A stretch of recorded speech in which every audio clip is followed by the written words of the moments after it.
So let's talk about affordability for housing. And is the housing market going out of control? Is it under control? Is it going up or is it going down? That's what we're talking about today. How are you guys doing today? My name is Rick Bosley. I'm the team leader and the owner-founder of the Bosley Team at Keller Williams, and also 3L Coaching, where we do coaching and training for different agents across the Southeast region right now and different training. And I want to talk about affordability. When we look at it, there's different sources that are reporting on real estate. Real estate's always been a buzz. It's one of the leading factors of economic forecasting. And you have national forecasts and you have local forecasts. So some updates from Business Insider, from the New York Post, and from Realtor.com says that nationally in 2025, home prices are projected to experience a modest growth. Anticipates 3.5% year over year increase. Now, 3.5%, when you look at what's the historic average, right around 4%, is slightly less than historic average. We have to compare that 3.5% compared to inflation. So depending what inflation does, is that higher or lower? But 3.5% year over year increase nationally, while mortgage bankers forecast 1.3. So we're looking higher than 1, less than 4. That's the forecast. Mortgage rates are expected to stay between 6 to 6.5. We've talked about this a lot with the buyer interest of taking a look at the inflation. And as inflation goes up, they've got to make spending go down. Therefore, they make things more expensive. And then inventory, they're expecting an increase of almost 12%. And that's inventory that's available. So think about this like the musical chairs games. That's ultimately supply and demand. And they are looking to say existing home sales projected to reach about 4.3 million units, which is a 6% up from last year. So last year, a lot of experts are saying was kind of the bottom of this little bit of a dip or volatility, that this year will be up. And that's the national. If we take a look at something slightly different, we're going to zoom in that mouse and we're going to look at the Central Florida forecast. And this is from Home Buying Institute. This is from the local West Orange Times Observer, from different articles there. It says we're expecting a little bit less, looking to rise around 1.5%, not 3.5%, which means a little bit more stable, and perhaps in some areas a drop. And we've been seeing that. We'll give you some real life examples of what that's looked like. Market conditions, transition homes selling for 5% below list price, with an average days of 67 days on the market. Now, when we say below list price, we have to be careful, because the list price, think of it like a poker game. It's just the seller's first initial offer. And if they're outrageously overpriced, then of course you're going to come in way less than 5 to 7%. And if they are pricing it to sell, you're going to come at or maybe even above. So as a buyer, don't go into it and automatically go, we're going to go 5 to 7% below because that's the average, because everything determines on what the seller listed it for. So the list price is the seller's initial offer. The buyer comes in with their initial offer. And if they're within the same bubble, then it's accept. And if it's not, then that's where negotiation comes in. And ultimately, inventory levels, Central Florida is staying above 5 months right now, which is showing that it's median or that buyer's market. Even with seasonality, we're seeing prices trickle down in some areas. We did a deep dive at our team meeting this morning, and we saw that Central Florida is really composed of Tri-County area: Orange County, Seminole County, Osceola County. Osceola County has been crushed with inventory. That's where a lot of people put their money with the short-term rentals, with the Davenport, with Airbnbs down in Kissimmee, and it is getting crushed with inventory, which means in some areas we're over 15, 20 months of inventory. So if there's 200 homes for sale, 10 are selling and 190 are not. Then you look at some highly desirable areas, maybe certain neighborhoods in Oviedo or Lake Mary or Winter Park, or parts of maybe Avalon Park. And so some hyper-local spots in Orange County and Seminole County that are creating a demand still, and they're getting at or above the median price point. And that's what I want you to look at right now. It's not about the list price. It's about the median price. And you can go to Zillow, you can go to Realtor.com, you can go to Homes.com, you can get information from us as your real estate agent, and we'll tell you what the range is going to be. It's going to be low, median, high, right? If we look about, that's a bell curve that we have. We have this bell curve. And what we found is that homes are selling between low and median. If you look at it, they're selling between low and median. Well, if the median price point is $300,000, but it's really not. Median price point is closer to $385,000, almost $400,000. Let's use that, $400,000. Then most homes right now are going slightly below median. If you list it above median, you're still going to get showings. Expect the offers to come in. And that's where we're seeing the 5 to 7% different. So what does this mean for you? Remember, if you look a couple of videos back, we talked about the 4 phases to get your house ready to sell. There's 4 phases. I use a comparison of how you tell your kids to get dressed. I won't use that again, but I'll remind you there's 4 phases: clean it up, fix it up, update it, upgrade it. I'll say it again: clean it up, fix it up, update, upgrade. Clean it up and fix it up is a bare minimum. If you're selling your house, clean it up and fix it up. Fix the holes in the wall, fix the stuff that's broken. Otherwise, you're going to get below, right? That'll at least get us close to that spot of close to median if we can. Now, if you can update it and upgrade it, maybe you can get above median if you price it right at the very beginning. So if you can come in at median and it is updated or upgraded, and it's there from day one, that's when you can maximize your offer, because people are going to have that urgency. They're going to see a great house priced well at the median price point that's updated and upgraded, and they're going to do there and put the best foot forward. And that's where we're seeing multiple offers still for the right houses that are priced right. Where sellers are kicking themselves in the foot a little bit is they're trying to push the envelope. So they're listing it at the high end of that bell curve. And then buyers don't have the urgency to go out there and be competitive and create that urgency. And ultimately, they're getting a price reduction, which is why we're seeing 67 days on the market. If you've ever listed your house before, 67 days is a lifetime. It feels like an eternity.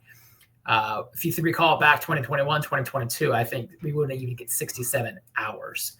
Sometimes, no joke, 67 minutes. It would be on there and we'd have offers. And we'd list it on a Thursday. And by Sunday, we have 15 to 20 offers that we're presenting. That's when the market and inventory and supply and demand was less. So a lot of that has to do with affordability, right? We're looking what's going to change this. And affordability has been a big conversation. And affordability index, you see these different trends. And I'm looking at a blog called Active Rain, Y Charts, and there's some different sources here with it. Habitat Orlando, HUD user. HUD is the urban housing or housing of urban development. And so we're looking at there of going, the affordability index in the Orlando, Kissimmee area, Tri-County area has had a decline. In 2021, it was 138. In 2022, it dropped to 83. Now, if you recall, when it drops, 100 is that middle spot. If it's 100, then it says the median income is perfectly acceptable to the affordable housing based on interest rates and based on cost. The higher it is, the more affordable it is, and the lower it is, the least affordable it is. I'm looking at a chart right now. This is the salary you need to afford the average home on a 30-year mortgage with a 10% down payment. And in the state of Florida, it's $70,360. $70,360, which is similar in the similar brackets as Virginia, Nevada, Idaho, and Montana. And I've got a visual here. You can see the visual, and it's color coded. Less than that is going to be a lot of the Midwest, which will be in the 40s. The North Midwest, that's some of the Minnesota, North Dakota, South Dakota, they're going to be in the 50s. Texas is 66, Arizona is 67.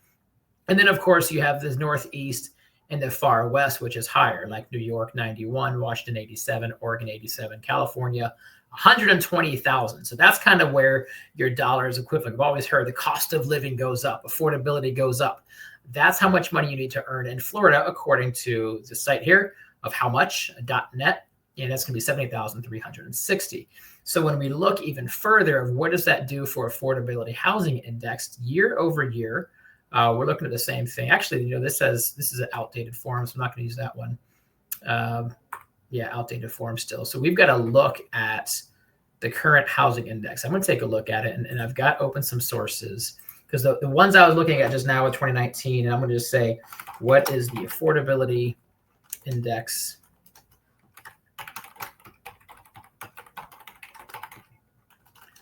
Because I want to know what is it right now in Orlando, 2025. And we're going to see if we can get some updated stats here with it. Using ChatGPT as the source. And I think what's important to know about ChatGPT, it's kind of a search engine, right? And it summarizes everything for us. It says it's not yet available. Let's do a 2024 and see if we have it. It's going to still do it as of January 2025, median price point of 380, mortgage rate still sitting at about 6.5%. Inventory is just shy of 12,000. It declined in 2022 down to 83.2. what does this tell us? It tells us that affordability will continue to be a challenge with it. And until interest rates go down, what's helping is the prices are going down. And what is doing that for? Well, if interest rates go up and income stays the same, then prices must go down in terms of what people can actually pay. Especially with that first-time home buyer block, which is going to be that 300,000 to 500,000. And it's wild just to think that 300 to 500 is now a first-time home buyer. When you combine that, use the math of 007. And this is not lender math. This is anything else. This is what I share with my buyers and my sellers. It's a very brush ballpark. It's kind of like my Zestimate would be, right? It's close enough to give you information, but not enough to be accurate. If you take how much you're borrowing and multiply it by 0.007, that tells you what your monthly principal, interest, taxes, and insurance will be. Now, of course, taxes are variable. Your insurance is variable based on the house, based on the location. That's why I said we have to get more hyper-local and very specific with professionals. But if I were to borrow $400,000, take that times 0.007, and that gives me an outcome of $2,800 a month. Well, $2,800 a month, when we look that at a $70,000 median income, which is what that chart said we need to do to afford that, 2,800 times 12 is 33,600. Divide that by 70,000, you're at 48% of your income going right towards your principal, interest, taxes, insurance. You can get approved for 48%, but you've got to be very careful because you might be very house poor at that point.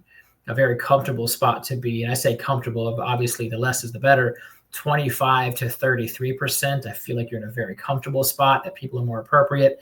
And if you were to look at that, if we take $70,000 times 0.33, that says 23,000 divided by 12. Someone making 70,000 says, I feel comfortable having a monthly mortgage of $1,925. And what does $1,925 give them? Divided by 007, $275. $275 doesn't give you a whole lot right now in terms of a nice single family starter home. We're seeing that closer to $325, $350, specifically in those downtown areas. So we say all of this. What does all of this mean? I'm giving you context. I'm giving you things to look at of why are things happening. If you're a seller right now, you have to take a look that the market you're buying in is the market you're selling in. And based on the inventory and based on the affordability, people are going to offer what they're going to offer.